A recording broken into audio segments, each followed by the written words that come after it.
ತಿದ್ದುಪಡಿಯನ್ನು ಮಾಡ್ತಾ ಇದ್ದೀವಿ ಅಧ್ಯಕ್ಷರೇ. Section 2RA, section 13(1), section 15(2), section 26(1) ಹಾಗೂ ಸೆಕ್ಷನ್ 33(1). ಅಧ್ಯಕ್ಷ, ಈ ತಿದ್ದುಪಡಿಯ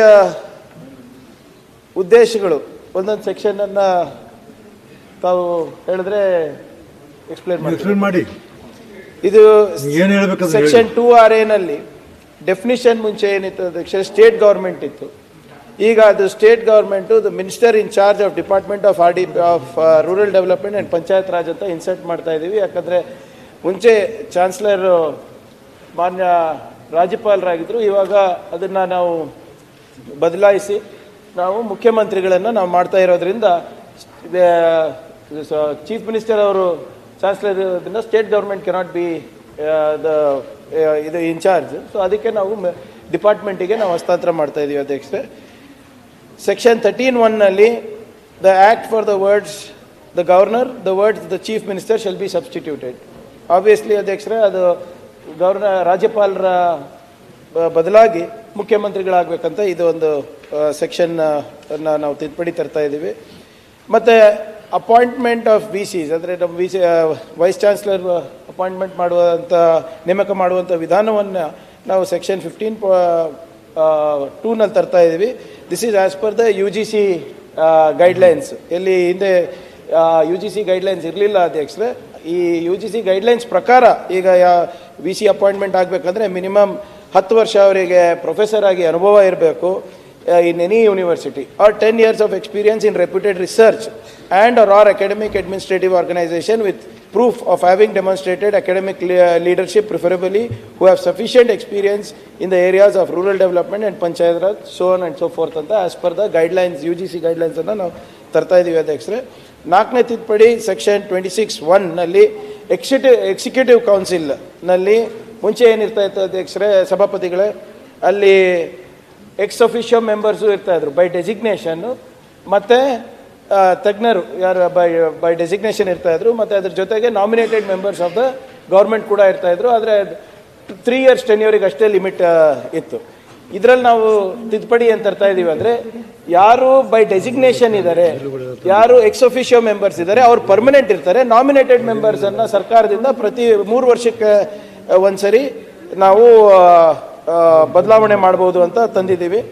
ಸೆಕ್ಷನ್ 31 ಅಕಾಡೆಮಿಕ್ ಕೌನ್ಸಿಲ್ ಅಂತ ಇದೆ. 26(1) is executive council, 33(1) is academic council. ಇದರಲ್ಲೂ ಕೂಡ similar to executive council, ex officio members ಯಾರು ಇರ್ತಾರೆ, ಅಧಿಕಾರಿಗಳು ಯಾರು ಇರ್ತಾರೆ ಬೈ ವೇ ಆಫ್ ಡೆಸಿಗ್ನೇಷನ್, ಅವರು ಪರ್ಮನೆಂಟ್ ಇರ್ತಾರೆ. ಆದರೆ ಯಾರು ಸರ್ಕಾರದಿಂದ ನಾಮಿನೇಷನ್ ಆಗ್ತಾರೆ ಅವರು 3 ವರ್ಷಕ್ಕೊಮ್ಮೆ ಬದಲಾವಣೆ ಆಗ್ತಾರೆ ಅಧ್ಯಕ್ಷರೇ. ಈ ತಿದ್ದುಪಡಿ ತರುವ ಉದ್ದೇಶಗಳು ಏನಪ್ಪ ಅಂದರೆ, better functioning of the university. ಯಾಕಂದರೆ ರೂರಲ್ ಯೂನಿವರ್ಸಿಟಿ ಮತ್ತು ಪಂಚಾಯತ್ ರಾಜ್ ಬಗ್ಗೆ ಅಥವಾ ರೂರಲ್ ಡೆವಲಪ್ಮೆಂಟ್ ಬಗ್ಗೆ ಇರುವಂಥ ಇದು ಏಕೈಕ ಯೂನಿವರ್ಸಿಟಿ ಇಡೀ ನಮ್ಮ ದೇಶದಲ್ಲಿ, ಒಂದು ವಿಭಿನ್ನವಾದಿದೆ. ಸೊ ಅದರಿಂದ ಅದರ ದಿನನಿತ್ಯ ಫಂಕ್ಷನಿಂಗಿಗೆ ಇರ್ಬೋದು, ಅಥವಾ ಎಫೆಕ್ಟಿವ್ ಮ್ಯಾನೇಜ್ಮೆಂಟ್ ಆಫ್ ಅಡ್ಮಿನಿಸ್ಟ್ರೇಷನ್ ಇರ್ಬೋದು, ಮತ್ತು ಸರ್ಕಾರದ ಜೊತೆ ಬೆಟರ್ ಕೋಆರ್ಡಿನೇಷನ್ ಇದ್ದರೆ ಅನುಕೂಲ ಆಗುತ್ತೆ. ಮಾನ್ಯ ಮುಖ್ಯಮಂತ್ರಿಗಳೇ ಅದಕ್ಕೆ ಚಾನ್ಸಲರ್ ಇರೋದ್ರಿಂದ ಮತ್ತು ಇಲಾಖೆಯನ್ನು ಕೂಡ ಅದರ ಜವಾಬ್ದಾರಿ ವಹಿಸ್ಕೊಳ್ಳೋದ್ರಿಂದ ಭಾಳ ನಿಕಟವಾಗಿ ಅದರ ಪ್ರಗತಿಯನ್ನು ನಾವು ನೋಡ್ಬೋದು. ಮತ್ತು ಅವರಿಗೆ ಸಂಪೂರ್ಣವಾದಂಥ ಸಹಕಾರ ನೀಡಿ ಇದು ಒಂದು ಮಾದರಿಯಾದಂಥ ಒಂದು ವಿಶ್ವವಿದ್ಯಾಲಯ ನಮ್ಮ ರಾಷ್ಟ್ರಕ್ಕೆ ಮಾಡ್ಬೋದು ಅಂತ ಇದೆ ಅಧ್ಯಕ್ಷರೇ. ಮತ್ತು ವಿಶೇಷವಾಗಿ ನಮಗೆ ನಮ್ಮ ಅಲ್ಲಿ ವಿದ್ಯಾರ್ಥಿಗಳು ಯಾರಿರ್ತಾರೆ, ಯುವಕರು ಯುವತಿಯರು ಯಾರಿರ್ತಾರೆ, ಅವರಿಗೆ ಉತ್ತಮವಾದಂಥ ಶಿಕ್ಷಣ, ಸಂಶೋಧನೆಗಳಿಗೆ ಅವಕಾಶ, ಉತ್ತಮ ತರಬೇತಿ, ಹೆಚ್ಚಿನ ಉದ್ಯಮಶೀಲತೆ ಹಾಗೂ ಹೊಸ ಆವಿಷ್ಕಾರಗಳು ಈ ಸಂಶೋಧನೆಯಿಂದ ಬರಲಿ ಅಂದ್ಬಿಟ್ಟು ಈ ತಿದ್ದುಪಡಿಯನ್ನು ತರ್ತಾ ಇದೆ ಅಧ್ಯಕ್ಷರೇ.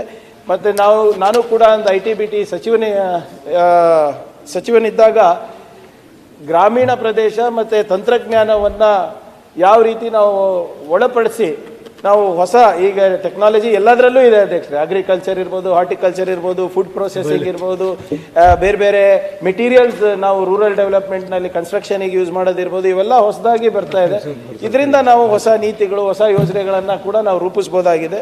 ಸೊ ಈ ವಿಧೇಯಕವನ್ನು ನಾವು ತರದ ಮುಖಾಂತರ ಒಂದು ಮಾದರಿ ಯೂನಿವರ್ಸಿಟಿಯನ್ನು ವಿಶ್ವವಿದ್ಯಾಲಯನ ನಾವು ನಮ್ಮ ದೇಶಕ್ಕೆ ಮತ್ತು ನಮ್ಮ ರಾಜ್ಯಕ್ಕೆ ಮತ್ತು ನಮ್ಮ ಯುವಕರ ಭವಿಷ್ಯಕ್ಕೆ ಕೊಡ್ಬೋದು ಅಂದ್ಬಿಟ್ಟು ಆ ಹಿನ್ನೆಲೆಯಲ್ಲಿ ನಾವು ತಂದಿದ್ದೀವಿ ಅಧ್ಯಕ್ಷರೇ. ತಮ್ಮ ಮುಖಾಂತರ ನಮ್ಮ ಸದಸ್ಯರಿಗೆ ಇದನ್ನು ಒಪ್ಪಿಗೆ ಕೊಡಬೇಕು ಅಂತ ಕೇಳ್ಕೊತಾ ಇದ್ದೀನಿ ಅಧ್ಯಕ್ಷರೇ.